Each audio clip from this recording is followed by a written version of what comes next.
दोस्तों, good morning.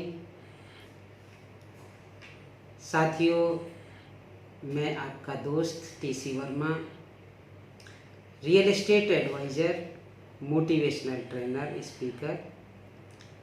आपका अपना चैनल मित्रों रियल एस्टेट बिजनेस टॉक में आपका एक बार फिर बहुत बहुत स्वागत है। साथियों, आज एक नए टॉपिक पर हम बात करेंगे और टॉपिक है व्यापार एक, बेनिफिट अनेक।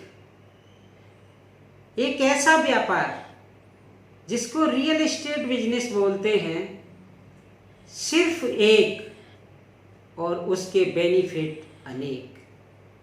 इस पर स्टेप बाय स्टेप बात करते हैं कि ये कितना बड़ा व्यापार है और किन किन क्षेत्रों को ये प्रभावित करता है, किन किन लोगों को ये बेनिफिट देता है। रियल एस्टेट के अंदर जो लोग हैं उनको, रियल एस्टेट के बाहर जो लोग हैं उनको, और अन्य तरह के जो बिजनेस में जुड़े हैं उनको भी ये रियल एस्टेट व्यापार बेनिफिट देता है। किस तरह से बेनिफिट देता है हम बात करते हैं। पहला बेनिफिट ऑनर्स के लिए, जो रियल एस्टेट व्यापार में है, जिसकी लैंड है, जिसकी प्रॉपर्टी है, जो उस प्रॉपर्टी का ओनर है, उसको सबसे बड़ा बेनिफिट इस क्षेत्र में होता है। इसको एक उदाहरण से समझते हैं। आपने या आपके गार्जियंस ने आज से 20 साल पहले कोई प्रॉपर्टी खरीदी और आज उस प्रॉपर्टी को सेल कर रहे हैं, तो उस समय जिस अमाउंट में वो खरीदी गई, निरंतर ग्रोथ के बाद आज कई गुना ज़्यादा एक हैंडसम अमाउंट उनको प्राप्त होगा जब वो उस प्रॉपर्टी को सेल करेंगे। तो मित्रों, पहला जो बेनिफिट है ओनर्स के लिए है। दूसरा इसमें जो बेनिफिट होता है वो बेनिफिट होता है इन्वेस्टर्स के लिए। जो इन्वेस्टर्स रियल एस्टेट के क्षेत्र में, रियल एस्टेट के व्यापार में, लैंड में निवेश करते हैं, निवेश करने के इच्छुक होते हैं, उनको एक ज़बरदस्त बेनिफिट होता है, बहुत बड़ा बेनिफिट होता है। जब वो उस लैंड को खरीदते हैं, जब उसमें पैसा लगाते हैं, जब निवेश करते हैं, तो फिर वो उसी दिन से वो पैसा ग्रोथ करना शुरू हो जाता है। और जब उस लैंड के लिए वो आने वाले 10 साल बाद, 15 साल बाद जब सेल करते हैं, तो उनको एक हैंडसम अमाउंट प्राप्त होता है, बिना किसी टेंशन के, बिना किसी कंपटीशन के। ये एक ऐसा व्यापार है जिसमें no tension, no competition, no loss, किसी तरह का कोई लॉस नहीं, और निरंतर पैसा बढ़ता ही चला जाता है, बढ़ता ही चला जाता है। तीसरा बेनिफिट गवर्नमेंट के लिए जो रेवेन्यू जनरेट होता है, जितने बार लैंड सेल परचेज की जाएगी मित्रों, उतने ही बार गवर्नमेंट के लिए रेवेन्यू जाएगा, जो देश की प्रगति में, देश की आर्थिक उन्नति में काम आता है। ये रियल एस्टेट क्षेत्र से मिलने वाला अगला बेनिफिट है। मित्रों, इसी के साथ एक चौथा बेनिफिट उस व्यक्ति के लिए भी जाता है जो इस क्षेत्र में ब्रोकर का काम करता है, रियल एस्टेट के क्षेत्र में एजेंट्स का काम करता है। एक ऐसा व्यक्ति जो ओनर और वायर के बीच में पुल का काम करता है, मध्यस्थता निभाता है और एक अहम जिम्मेदारी निभा करके उस डील को फाइनल कराता है। तो ओनर की ओर से और वायर की ओर से उसके लिए उसकी मेहनत का मेहनताना प्राप्त होता है, जिससे देश की बेरोजगारी को दूर करने में ये क्षेत्र अहम भूमिका निभा रहा है। मित्रों, इसको थोड़ा सा और देखें तो ऐसे लोग या ऐसे निवेशक, इस तरह का काम, बड़ा काम करने वाले लोग जो कॉलोनीनाइजर होते हैं, जो कॉलोनी बनाते हैं, जो मकान बना के बेचते हैं, जो रो हाउस बना के बेचते हैं, जो फ्लैट बना के बेचते हैं, जब वो इस काम को एक बड़ा रूप देते हैं तो फिर ऐसे लोग जो सिविल इंजीनियरिंग करके आते हैं, सिविल इंजीनियर और मैन पावर को सप्लाई देने वाले ठेकेदार, इन दोनों ही वर्ग को काम मिलता है, बड़ा काम मिलता है और निरंतर सालों साल ये काम मिलता है। ये रियल एस्टेट का एक अगला वर्ग है जिसके लिए ये लगातार काम मिलता है।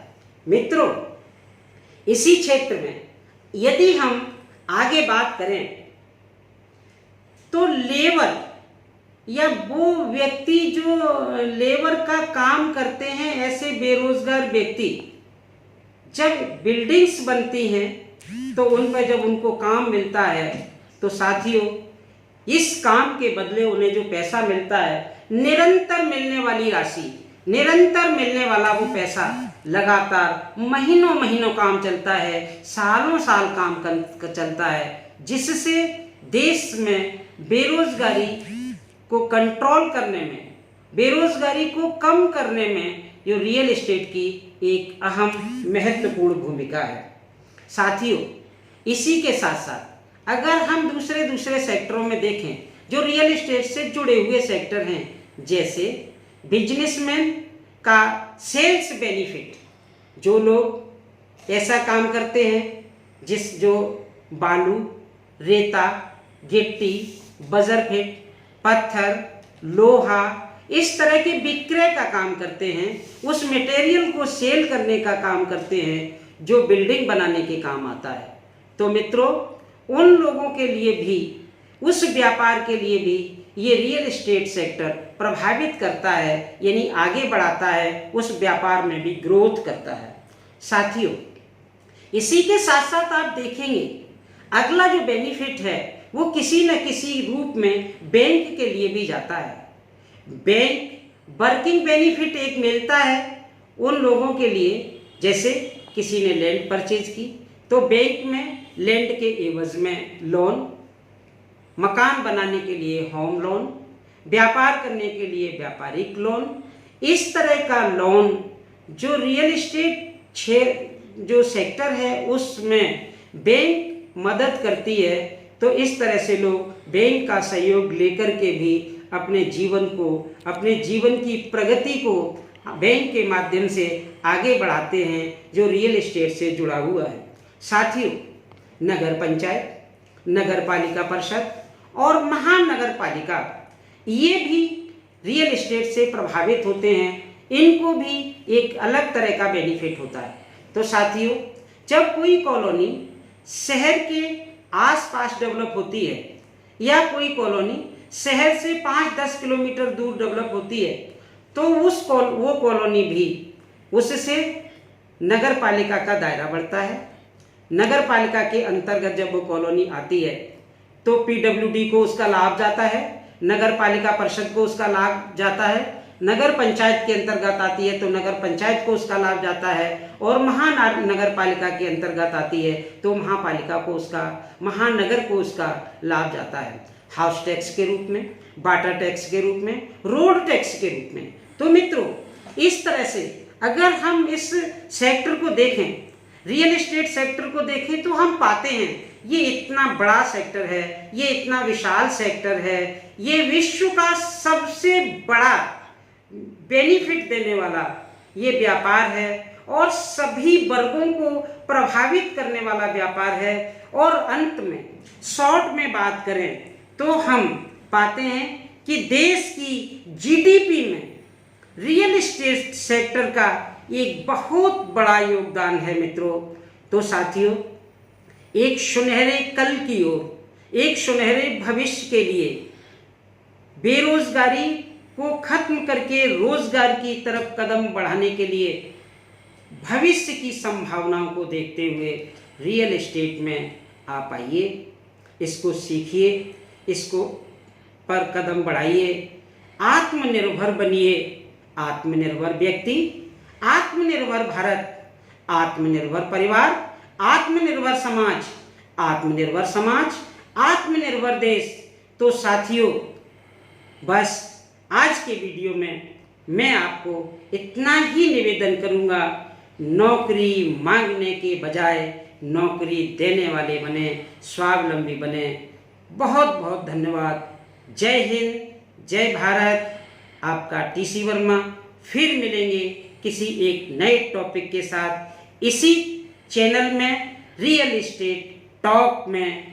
पुनः एक बार हम फिर आपका स्वागत करेंगे। मित्रों, जय हिंद, धन्यवाद।